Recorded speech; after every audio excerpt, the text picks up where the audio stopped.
सबसे पहले आपको हम बता दें कि लोकसभा और राज्यसभा वहां पर कार्रवाई जो है एक बार फिर से आज बताया जा रहा है कि वहां बाधित हो सकती है, लेकिन इससे पहले आपको हम बता दें कि कोरोना के मामले बढ़ रहे हैं और इस बार एपी सेंटर केरल है, जहां पर कोरोना के बढ़ते केस को लेकर वहां की सरकार लगातार कटघरे में है। लेकिन आपको लिए चलते हैं हम लोकसभा, जहां पर देखिए कार्रवाई आज शुरू हुई है और विपक्ष एक बार फिर से हंगामा कर रहा है। हम संसद की गरिमा का ध्यान नहीं रखेंगे तो हमारा संसदीय लोकतंत्र कैसे मजबूत होगा।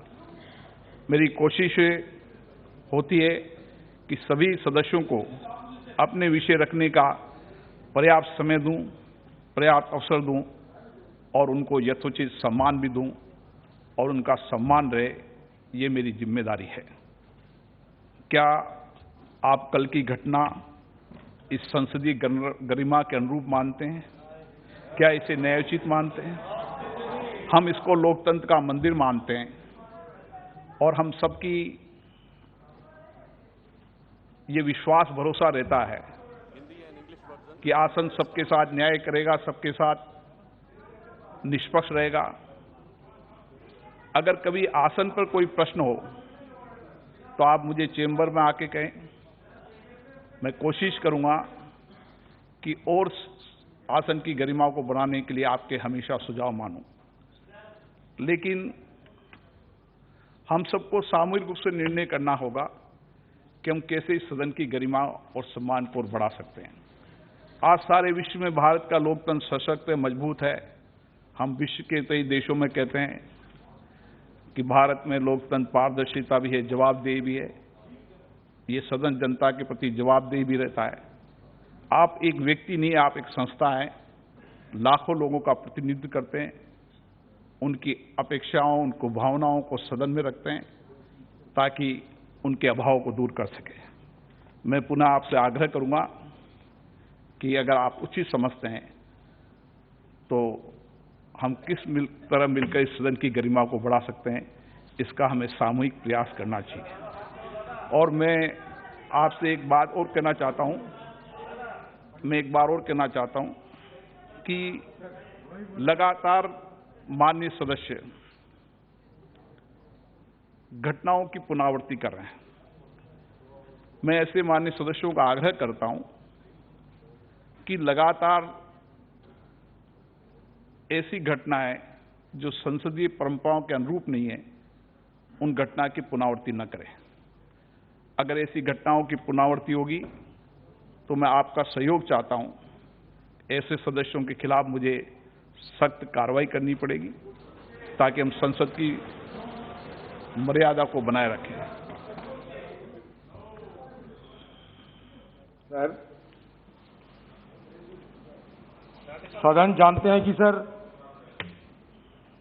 इस आसन की एक चेयर की गरिमा बनाए रखने के लिए सारे अपोजिशन पार्टी शुरू के दिन से मशक्कत कर रहे हैं, सहयोग कर रहे हैं। एक मिनट, इसी के बदौलत आप बाहर या अंदर, हिंदुस्तान या हिंदुस्तान के बाहर सारे मीडिया वालों को हर वक्त ये कहते हैं कि हमारे पार्लियामेंट की प्रोडक्टिविटी इतना है। आप बताइए कि आपकी नेतृत्व में हमारी सदन की जो प्रोडक्टिविटी, जितना बिजनेस में है, जितना समय सदन के अंदर हम लोग चर्चारत थे, चर्चा किए हैं, इसका एक नया मिसाल आपने खुद बनाई है। ये आप खुद कहते हैं, सब लोग मानते हैं, हम सब जानते हैं कि प्रोडक्टिविटी की हिसाब से, प्रोडक्टिविटी की हैसियत से ये सदन आपकी नेतृत्व में एक नया मिसाल बनाए हैं। सर, आप देख रहे हैं कि ये सरकार की जिद्दीबाजी से, आप कल की सदन के अंदर, कल की घटना पे कहें आप। हाँ सर, सरकार की जिद्दीबाजी से सदन के अंदर हम अपना बात नहीं रख पाते हैं। एक मिनट सर, मैं एक कानूनी बात करते हैं सर। देखिए, सदन के अंदर एक कानूनी बात, कानूनी बात कर ना कानूनी बात करते हैं सर, मैं एक छोटी सी कानूनी बात करते हैं को बताना ये देखिए बताना सर, चाहिए सर कौन रुकता है देखिए कल के कौन घटना रुकता है के आप बारे खुद में देखिए कल के अच्छा मेरा घटना के मेरा बारे कोई में वो क्या मेरे कहना कोई चाहता है? इतना बड़ा बंडल, पेपर का बंडल शेर के ऊपर फेंकता है, इधर हमारे ऊपर फेंका है, इसके मीडिया के ऊपर फेंका है। ये क्या ये सही है गलत है? बाकी चीज का डिस्कशन बीएससी में जो हुआ है हम बात करेंगे, हम चर्चा करने के लिए तैयार है। एक तरीका है क्या? माफी भी मांगना नहीं चाहते है क्या? You don't want to even apologise the chair, you don't want to apologise the chair, is it the way to behave? आपने इतने साल तक राज किया है। सदन की कार्रवाई 11:30 बजे तक के लिए स्थगित की जाती है।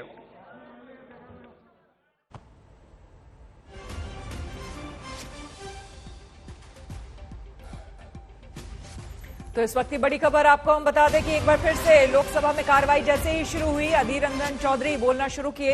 हालांकि उससे पहले स्पीकर ने साफ तौर पर कह दिया था ओम बिरला ने कि आज जो है जिस तरह से पिछले 9 दिनों से हो रहा है ऐसा नहीं करना चाहिए। जो सांसद यहां पर मौजूद हैं और सदन की गरिमा को बनाए रखना चाहिए। अधीर रंजन चौधरी जैसे ही उन्होंने बोलना शुरू किया उसके बाद फिर से एक बार हंगामा हो गया और सदन की कार्रवाई, लोकसभा की कार्यवाही जो है वो 11:30 बजे तक के लिए स्थगित करनी पड़ी है। तो सदन की गरिमा बनी रहे ये कहा लोकसभा अध्यक्ष ने और ये कहा कि कल या फिर उससे पहले पिछले 9 दिनों से जो कुछ भी हो रहा है वो बिल्कुल गलत है, सही नहीं माना जा सकता है और सुचारू रूप से सदन की कार्यवाही चलती रहे, इसको लेकर तमाम जो यहां पर सांसद मौजूद हैं इस पर ध्यान दें।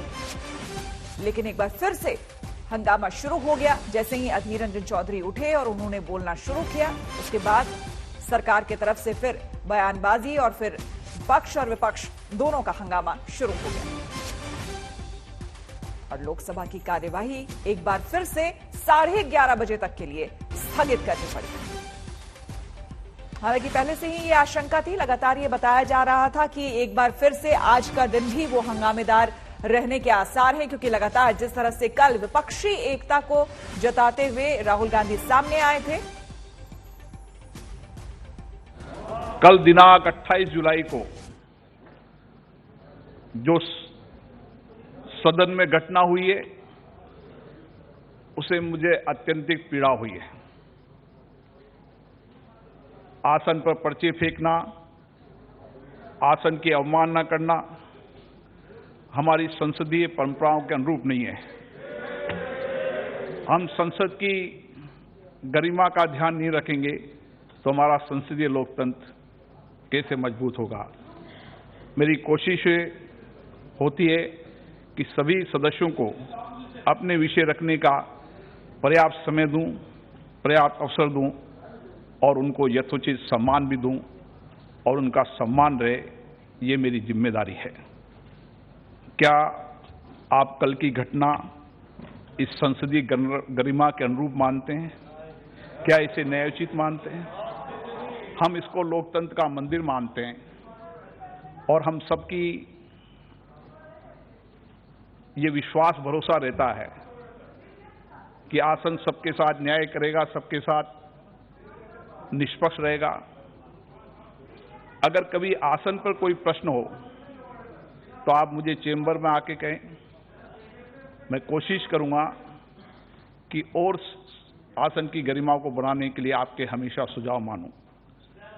लेकिन हम सबको सामूहिक रूप से निर्णय करना होगा कि हम कैसे इस सदन की गरिमा और सम्मान को बढ़ा सकते हैं। आज सारे विश्व में भारत का लोकतंत्र सशक्त है, मजबूत है। हम विश्व के कई देशों में कहते हैं कि भारत में लोकतंत्र पारदर्शिता भी है, जवाबदेही भी है। ये सदन जनता के प्रति जवाबदेही भी रहता है। आप एक व्यक्ति नहीं, आप एक संस्था है, लाखों लोगों का प्रतिनिधित्व करते हैं, उनकी अपेक्षाओं, उनको भावनाओं को सदन में रखते हैं ताकि उनके अभाव को दूर कर सके। मैं पुनः आपसे आग्रह करूंगा कि अगर आप उचित समझते हैं तो हम किस तरह मिलकर इस सदन की गरिमा को बढ़ा सकते हैं, इसका हमें सामूहिक प्रयास करना चाहिए। लगातार माननीय सदस्य घटनाओं की पुनरावृत्ति कर रहे हैं। मैं ऐसे माननीय सदस्यों का आग्रह करता हूं कि लगातार ऐसी घटनाएं जो संसदीय परंपराओं के अनुरूप नहीं है, उन घटना की पुनरावृत्ति न करें। अगर ऐसी घटनाओं की पुनरावृत्ति होगी तो मैं आपका सहयोग चाहता हूं। ऐसे सदस्यों के खिलाफ मुझे सख्त कार्रवाई करनी पड़ेगी ताकि हम संसद की मर्यादा को बनाए रखें। सदस्यों के खिलाफ मुझे संसद की मर्यादा बनी रहनी चाहिए, मर्यादा का पालन करना चाहिए। तमाम हिदायतें चेतावनी के तौर पर स्पीकर ओम बिरला देते हुए उन्होंने कल यानी कि 28 जुलाई की घटना का जिक्र किया जब पर्चा फाड़ा गया, और उसी घटना को दोहराते हुए स्पीकर ने यह कहा कि अगर ऐसी घटना दोबारा हुई तो जो दोषी सांसद हैं उनके खिलाफ उचित कार्रवाई की जाएगी। 11:30 बजे तक के लिए लोकसभा को स्थगित करना पड़ा। हंगामे के चलते राज्यसभा की कार्रवाई को भी स्थगित करना पड़ा है। दोनों सदन एक बार फिर से हंगामे की भेंट चढ़ गए हैं। आज जैसे ही लोकसभा का सत्र शुरू हुआ, स्पीकर ओम बिरला ने साफ तौर पर यह कहा कि किसी भी सांसद की इस तरह की पर्चा फाड़ने जैसी घटना जो कि संसद की मर्यादा को भंग करता है, ऐसी घटना का संज्ञान लेते हुए उचित कार्रवाई की जाएगी।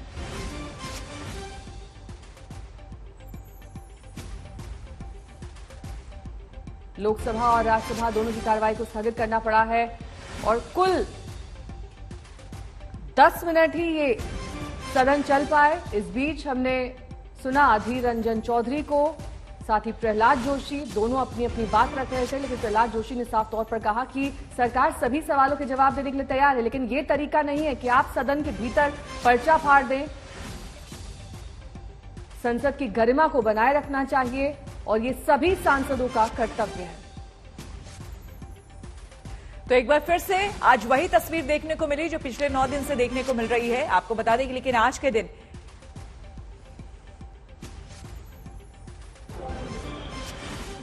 सर,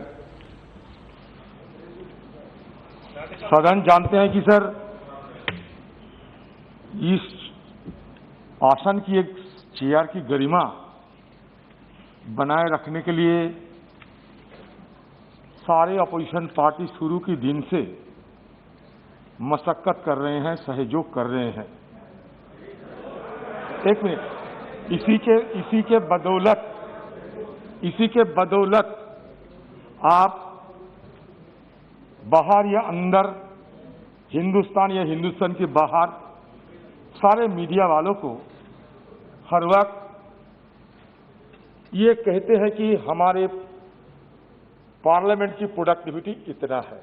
आप बताइए कि आपकी नेतृत्व में हमारी सदन की जो प्रोडक्टिविटी, जितना बिजनेस में है, जितना समय सदन के अंदर हम लोग चर्चारत थे, चर्चा किए हैं, इसका एक नया मिसाल आपने खुद बनाई है। ये आप खुद कहते हैं, सब लोग मानते हैं, हम सब जानते हैं कि प्रोडक्टिविटी की हिसाब से, प्रोडक्टिविटी की हैसियत से ये सदन आपकी नेतृत्व में एक नया मिसाल बनाए हैं। सर, आप देख रहे हैं कि ये सरकार की जिद्दीबाजी से आप कल की सदन के अंदर, कल की घटना पे कहें आप। हाँ सर, सरकार की जिद्दीबाजी से सदन के अंदर हम अपना बात नहीं रख पाते हैं। एक मिनट सर, मैं एक कानूनी बात करते हैं सर। देखिए, सदन के अंदर सर एक कानूनी बात करते हैं, कानूनी बात करते हैं सर। मैं एक छोटी सी कानूनी बात करते हैं तो बताना। देखिए सर कौन रुकता है? देखिए कौन रुकता है, आप खुद देखिए। कल के अच्छा मेरा घटना के बारे में वो क्या कहना चाहता है? इतना बड़ा बंडल, पेपर का बंडल शेर के ऊपर फेंकता है, इधर हमारे ऊपर फेंका है, इसके मीडिया के ऊपर फेंका है। ये सही है, गलत है? बाकी चीज का डिस्कशन बीएससी में जो हुआ है हम बात करेंगे, हम चर्चा करने के लिए तैयार है। एक तरीका है क्या? माफी भी मांगना नहीं चाहते है क्या? You don't want even apologise the chair, you don't want to apologise the chair. Is it the way to behave? आपने इतने साल तक राज किया है। और बात कोविड संकट की करेंगे। केरल में कोविड के 22,000 से ज्यादा नए मामले सामने आए हैं। यह आंकड़ा देश के कुल संक्रमितों का 50% है। वहीं अब बीजेपी आरोप लगा रही है कि अगर तुष्टीकरण की राजनीति के चलते एलडीएफ सरकार ने केरल में बकरीद पर लोगों को छूट ना दी होती तो कोरोना का संक्रमण इस कदर न फैलता। क्या बकरीद में मिली छूट ने केरल में कोविड को फिर से बेलगाम किया? क्या बकरीद में हुई लापरवाही से केरल में कोविड के केस बढ़े? क्या बकरीद में लोगों ने केरल में कोविड के नियमों की धज्जियां उड़ाई, जिसकी वजह से कोविड का संक्रमण तेजी से बढ़ा? ये सवाल इसलिए उठ रहे हैं क्योंकि पूरे देश में कोरोना के नए संक्रमित 43,654 केस मिले हैं। इसमें से 22,129 केस केरल के हैं। ये आंकड़े आधे हैं, मतलब देश में नए संक्रमितों का 50% अकेले केरल में मिला है। आज केरल में इन 22,000 सिंगल डे केस को ऐड करके अगर हम देखें, इसका योग करके हम देखें तो कुल मिलाकर जो केस संख्या केरल में है वो 33 लाख है। 33 lakh people in Kerala today have suffered from corona, including the 22,000 people who have tested positive yesterday. BJP इस मुद्दे को भुनाना चाहती है क्योंकि बीजेपी के पास मौका है। कांवड़ यात्रा को लेकर सुप्रीम कोर्ट के दखल के बाद उत्तर प्रदेश और उत्तराखंड ने कांवड़ यात्रा पर रोक लगा दी थी, मगर बकरीद में केरल की सरकार ने 3 दिन की छूट दे दी थी। अब बीजेपी कह रही है कि ये बढ़े हुए कोविड केस उसी छूट का नतीजा हैं। बहुत ही जिम्मेदारी के साथ, चाहे उत्तराखंड की सरकार हो चाहे उत्तर प्रदेश की सरकार हो, किस प्रकार से लोगों के जान को बचाना है, इस विषय को लेकर इन दोनों सरकार आगे बढ़ी। सुप्रीम कोर्ट ने जो भी हिदायतें दी उसका पालन किया गया, मगर बकरा ईद के समय जो रिलैक्सेशन 3 दिन का केरल सरकार ने दिया, उस पर सुप्रीम कोर्ट ने भी चिंता जताई थी और सुप्रीम कोर्ट ने कहा था, we direct the Kerala government to give heed to article 21, read with article 144 of the constitution of India and follow our orders given in the Kanwar Yatra case. मसला सिर्फ इतना नहीं है। बीजेपी आरोप लगा रही है कि सिर्फ तुष्टीकरण की राजनीति के लिए केरल की सरकार ने जान से खिलवाड़ किया है। के साथ मुझे कहना पड़ रहा है, तुष्टीकरण की राजनीति जीती और सुप्रीम कोर्ट के इस हिदायत को केरल की सरकार ने पालन नहीं किया। नतीजा 22,000 केस आज केरल के अंदर आए हैं। नतीजा आज केरल एक दूसरे वेव की ओर बढ़ रहा है। बीजेपी के पास मौका है, लेकिन सच्चाई यही है कि कोरोना को लेकर लापरवाहियों का सिलसिला चल रहा है। लोग अब भी मानने को तैयार नहीं हैं कि कोविड का खतरा लगातार बना हुआ है। सियासत अपनी जगह है, मगर सच्चाई यही है कि कोविड के नियमों को मानने से ही जिंदगी बचेगी। आज तक ब्यूरो। कोरोना की तीसरी लहर एक तरह से सर पर सवार है और राजस्थान के स्वास्थ्य मंत्री जी अपना हैप्पी बर्थडे मना रहे हैं। जी हां, वो भी लापरवाही से भरपूर। ऑडिटोरियम में सैकड़ों लोगों की भीड़ के बीच सोशल डिस्टेंसिंग मजाक बनकर रह गई।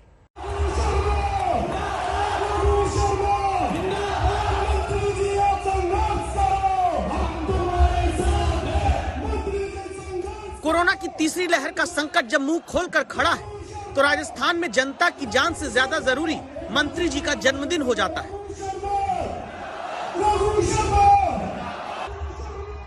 26 जुलाई की तस्वीरें हैं। राजस्थान के स्वास्थ्य मंत्री रघु शर्मा का हैप्पी बर्थडे था और राज्य के स्वास्थ्य मंत्री के जन्मदिन के जश्न में ऑडिटोरियम में सैकड़ों लोग जुट जाते हैं। जहां स्कूल कॉलेज तक बंद है, वहां राजस्थान नर्सेज एसोसिएशन और RUHS कॉलेज की तरफ से हेल्थ मिनिस्टर का बर्थडे समारोह अनहेल्दी माहौल को जन्म देते हुए मनाया जाता है।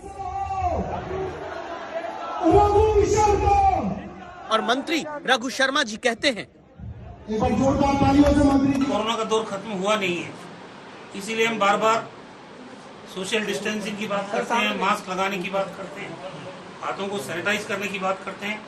कहीं कहीं सावधानी लगती है। मेरी आप लोगों के माध्यम से प्रदेश की जनता से विनम्र प्रार्थना है कि अभी कोरोना का खतरा टला नहीं है। विशेषज्ञ तीसरी वेव की बात कर रहे हैं, ऐसे में अगर जरा सी असावधानी हम बरतेंगे वो हमारे लिए थर्ड वेव के रूप में खतरे के रूप में सामने आ सकती है। तीसरी लहर आ सकती है नहीं मंत्री जी, आ ही जाएगी जब आप ही अपने जन्मदिन पर सोमवार को इतने उत्साहित हो गए कि वही प्रोटोकॉल भूल गए जिन्हें फॉलो न करने पर जनता जुर्माना भरती है। बर्थडे पर अपने दीप जलाते हैं तो ना खुद मास्क पहनते हैं ना दूसरे। तलवार निकाल कर रघु शर्मा उसी भीड़ में खड़े हो जाते हैं जिससे बचा जा सकता था। लेकिन स्वास्थ्य मंत्री को इससे भला क्या लेना देना। एक तो कद्दावर नेता है, ऊपर से मंत्री पद हाथ में, अपनी वाहवाही, अपना बर्थडे, अपनी ताकत, अपना कानून, अपनी पुलिस।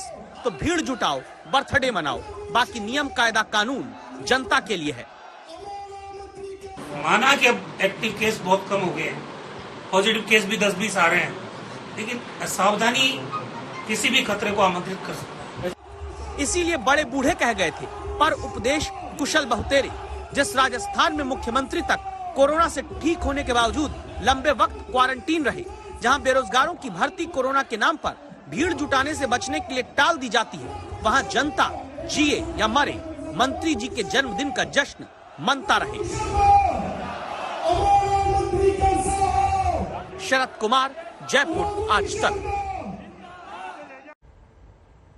मुंबई में एक डॉक्टर को 13 महीने में 3 बार कोरोना हो चुका है। तीसरा इन्फेक्शन कोरोना वैक्सीन की दोनों डोजेज लेने के बाद हुआ। अब 26 साल के इस डॉक्टर का सैंपल बीएमसी ने जीनोम सीक्वेंसिंग के लिए भेजा है।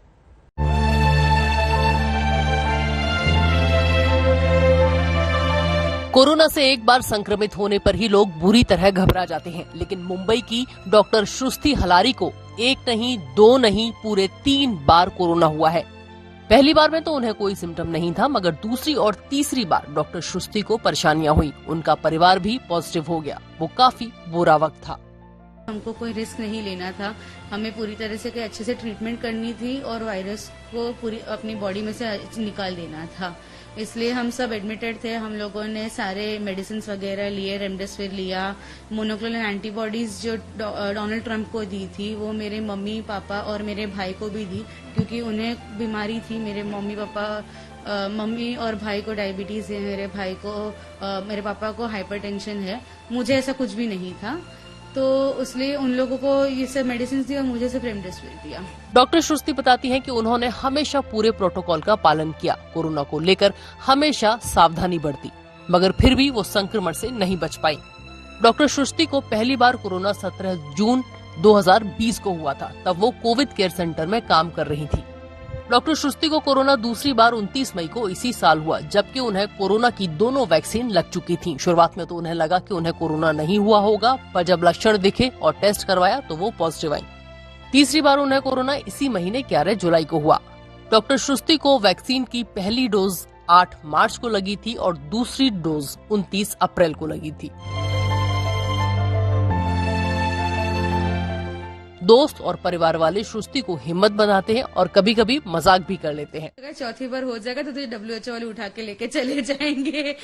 और फैमिली वगैरह भी वही बोल रहे। मैंने मेरा MBBS चीन से किया तो बोला कि चीन से डॉक्टर बन के आई है, इसलिए चीन का वायरस भी तुझे काफी पसंद करने लग गया लगता है।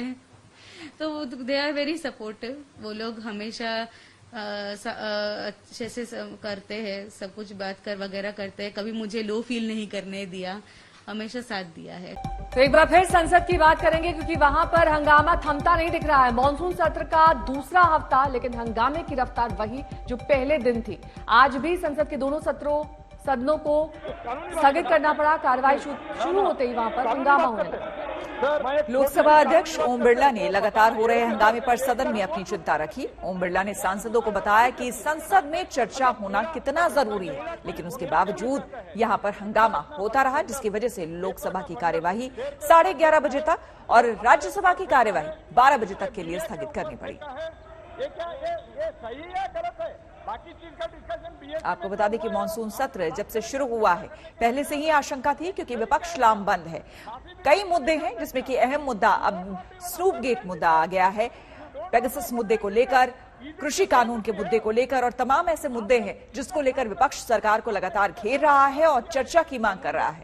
हालांकि सरकार की तरफ से कई बार संबित पात्रा, जो कि बीजेपी के प्रवक्ता हैं, उनके अलावा और भी कई लोग सामने आ चुके हैं और ये कह चुके हैं, कल अनुराग ठाकुर भी सामने आए, उन्होंने भी ये बात कही थी कि हम चर्चा के लिए तैयार हैं। दरअसल विपक्ष के पास मुद्दा नहीं है और वो मुद्दे से भटकाने की कोशिश कर रही है।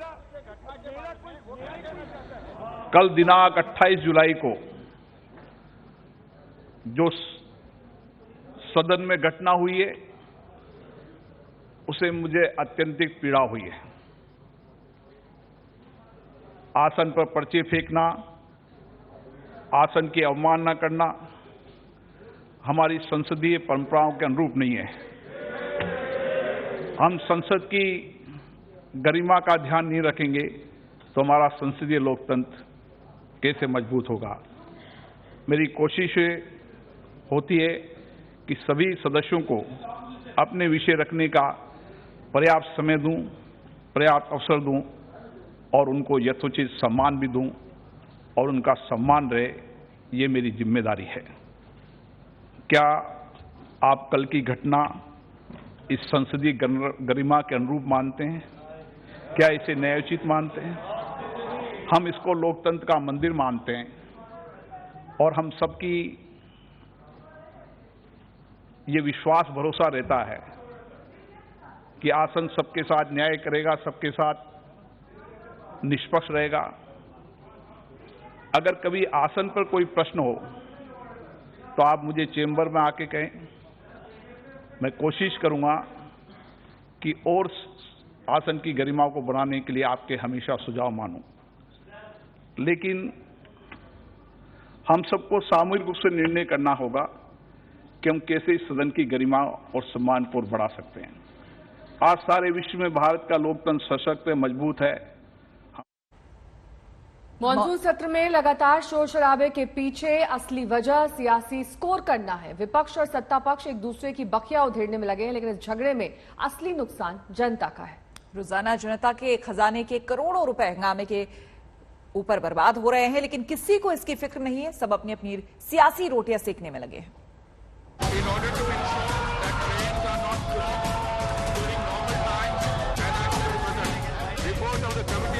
आपको कोई व्यक्तिगत पीड़ा है, आप व्यक्तिगत सोलंकी पहला दिन संसद ठप, दूसरा दिन संसद ठप, तीसरा दिन संसद ठप, चौथा दिन संसद ठप, पांचवां दिन संसद ठप। मॉनसून सत्र में मूसलाधार हंगामा हो रहा है। विवादों के बादल फट रहे हैं, तीखी टिप्पणियों की बिजलियां गिर रही हैं।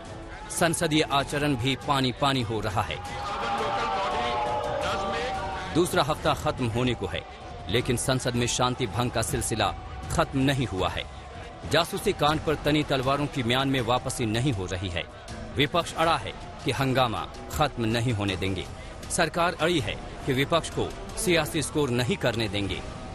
मर्यादाओं को तोड़ने का काम आज जो कांग्रेस और तृणमूल कांग्रेस के सांसदों ने किया है, उसकी जितनी निंदा की जाए उतनी कम है। कभी स्पीकर महोदय पर कागज फेंकना, कभी मंत्रीगण के ऊपर कागज फेंकना, कभी तख्ती आगे लेकर आना, तो अब तो पत्रकार गैलरी तक भी कागजों को फेंकना और जो अधिकारी वहां पर बैठे हैं उनके ऊपर चढ़ चढ़कर उनको दबाना, कागज फेंकना, ये अपने आप में दुनिया के सबसे बड़े लोकतंत्र को शर्मसार करने की घटनाएं। क्लियरली बताया गया है,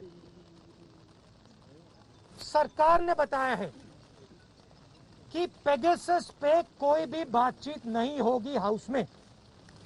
हमारे बारे में कहा जाता है कि हम पार्लियामेंट हाउस को डिस्टर्ब कर रहे हैं। हम पार्लियामेंट हाउस को डिस्टर्ब नहीं कर रहे हैं। हम सिर्फ हमारी जो जिम्मेदारी है उसे पूरा करना चाहते हैं।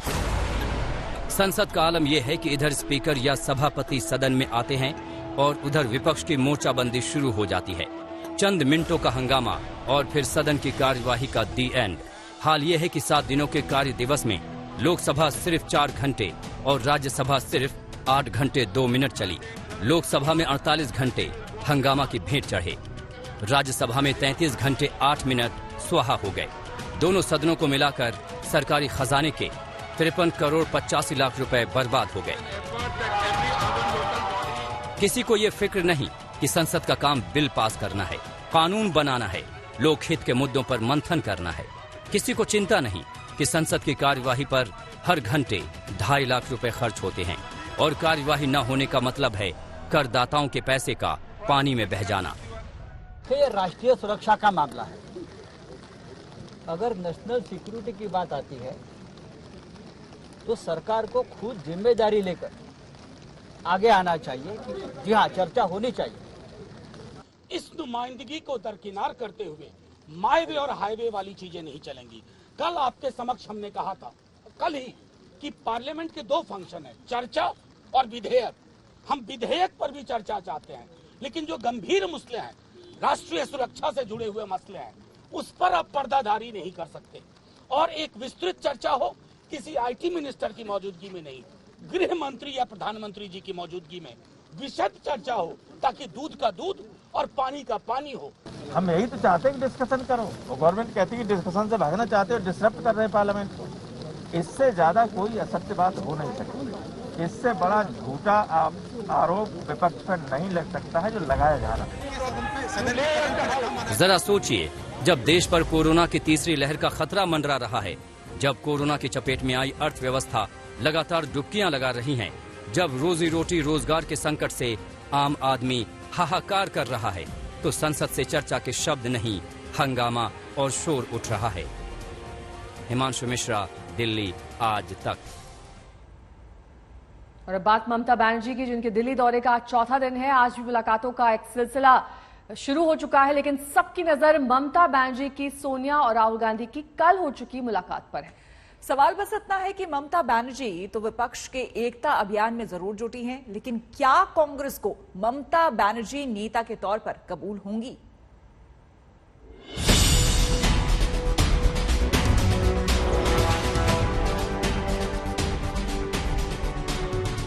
बीजेपी को हराने के लिए सबको एक होना जरूरी है।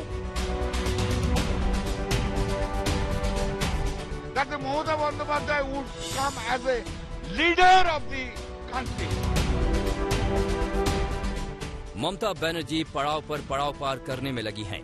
एक के बाद एक मुलाकात हो रही है। कांग्रेस अध्यक्ष सोनिया गांधी से, दिल्ली के मुख्यमंत्री अरविंद केजरीवाल से, कोलकाता से दिल्ली आकर ममता विपक्ष को लामबंद करने में लगी हैं। लेकिन मुलाकात हुई तो क्या कुछ बात भी बनी? ये जानने से पहले जरा सुनिए कि सोनिया गांधी से मुलाकात के बाद ममता बनर्जी ने क्या कहा। देखिए, बीजेपी को हराने के लिए सबको एक होना जरूरी है। मत यार, हम अकेला कुछ नहीं है, सब एक साथ में मिलकर काम करना पड़ेगा। ममता ने विपक्ष की एकजुटता का मतलब समझा है। ये समझा है कि बीजेपी को रोकना तृणमूल कांग्रेस के अपने बूते की बात नहीं। लेकिन सवाल है कि क्या कांग्रेस पार्टी ममता बनर्जी को विपक्ष की नेता मानेगी? इस पर पूरा संदेह है। कुछ दरारें तो अभी से दिखने लगी हैं। जासूसी कांड पर विपक्ष की बैठक हुई, तृणमूल कांग्रेस को नहीं बुलाया गया। राहुल गांधी के नेतृत्व में विपक्ष का मार्च निकला, तृणमूल कांग्रेस शामिल नहीं हुई। तृणमूल कांग्रेस में इसे लेकर बेचैनी है। पार्टी के सांसद साफ साफ कह रहे हैं कि विपक्ष की साझा बैठक में उन्हें नहीं बुलाया गया।